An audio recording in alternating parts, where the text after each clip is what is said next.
Hey, what's going on, guys? I know it's been a while since I've made a video, so I decided I would make a new one. For this one, I wanted to talk about my RV6 Downpipe, but before I get into that, quick update about the full race Downpipe. I'm currently retuning with Viper, and I'm about halfway done. And yes, the butt dyno is telling me that there is a noticeable difference, well, at least on last night's calibration with the wide open throttle. So more updates of that to come soon, and let's get right into it. Oh, and by the way, if you stay to the end of this video, you'll see me do a wide open throttle from about 2000 red line, so stick around for that if you want to see what that's like. I mean, it's just a normal data log for VIT, so nothing too crazy. Anyways, so getting into the review, a few things I want to go over are fitment, sound, and performance. So fitment wise, this thing bolts right up. I mean, it's got this cobra neck design that sort of just angles its way underneath your car to have enough clearance for everything. It is a little bit heavier than expected. I believe it's made of this cast aluminum iron or something like that. I'm not sure, don't quote me on that. But the rest of it is 304 stainless, and yeah, I mean, there's always enough clearance.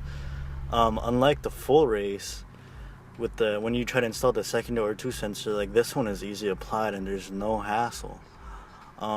Moving on to sound, I mean, it is deeper than stock, but it's mild. You can definitely hear a difference when accelerating. Now, a lot of people are going to ask me, well, is it raspy? And the answer to that is no, not at all. So I've had the cat version on the car for about a year, and it didn't give out any hissing or unwanted noise like a catless does, and that's even under wide open throttle. Cold starts, yes, you're definitely going to hear a difference. I mean, it's definitely louder than stock, but I mean, it is what it is. Cold starts are cold starts. Paired up with the Q300, when you're driving around neighborhoods, you tend to feel loud or louder, but let's say you pull up at a car meet, then you feel quiet. At least that's how it was for me.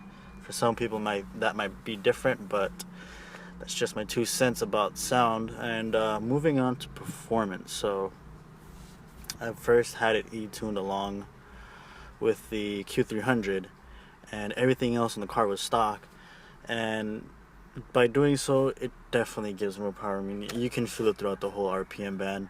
You know, like the stock downpipe, if you didn't already know, the stock downpipe is the most restrictive part on our 9 gens. So just by changing out that piece, you definitely feel power.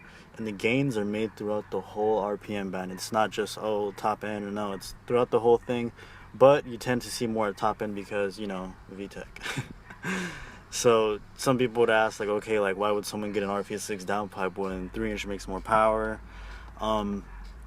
Easy answer to that is, well, not everyone wants louder. I mean, I would recommend this downpipe to those people who want to make the K series breathe a little bit better, but not have to put up with the after effects like some of the other downpipes and brands, such as clearance issues, rattling, etc. You've seen it on the forums.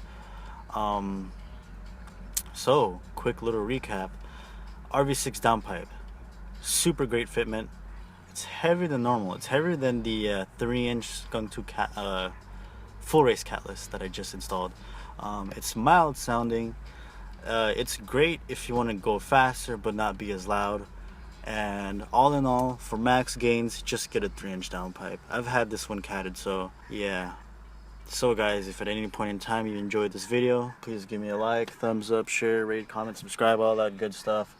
And hope to see you guys on the next one. Peace.